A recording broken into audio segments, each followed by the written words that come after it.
المغرب عايشتنا من 11 جوان ل 10 جويلية شهر. فهم انتخابات خرجت بعد اسبوع و10 ايام. المغرب عايشنا. المغرب عايش البلاتوات العربيه، شكون اللي عايشنا؟ مصر ثم المغرب. والمغرب بين قوسين برشا ناس ربما تغلط، المغرب راهو تجاوزت مرحله بعد مصر.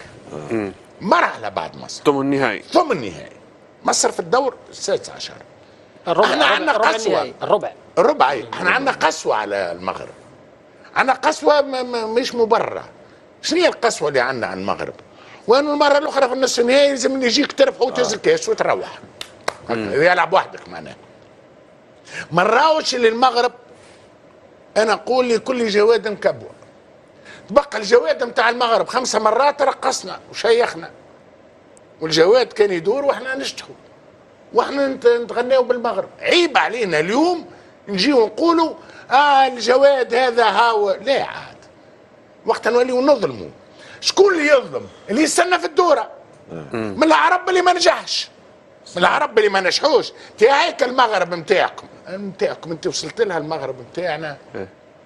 ولهذا انا نقول انه المنتخب المغربي حقيقه شرفنا وعرفنا وقدم ما له. وما تقارنوش ب 22. قداش من منتخب بيهز كاس العالم الدوره اللي بعد يخرج من الدوره الاولى. كتير. 98 فرنسا احسبهم الكل اللي هز كاس العالم وخرج من الدور الاول. كتير. انك مره في الدور نصف النهائي ومره في الدور الربع النهائي. مش سهله. هذا يمثل المره هذه يستناو فيك. ثم تلعب ضد شكون؟ تلعب ضد اقوى فريق في العالم. فريق الفرنسي. فريق الفرنسي ما عندوش ملاعبيه راه، عنده صواريخ. عنده صواريخ تجري. انا نذكر مدرب تونسي. هاي نعطيها لكم. ايه شنو صاير؟ مدرب تونسي يلعب ضد جمال الامام. ايه لاعب التونسي. جو شد المدرب يلعب ضد جمال، شد الظهير الايمن نتاع الفريق قال له انت باش تحصر جمال الامام. شغزر له في المحاضره قبل المقابله. المدافع الايمن قال له باهي انا نحصره. وين الموتور باش نخلط عليه. الرجل يزفيه.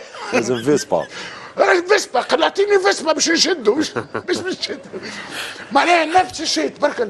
تشد باركولا يجيك دوي، تشد دوي يجيك مبابي، تشد مبابي يجيك ديمبيلي تشد ديمبيلي يجيك بولي عاود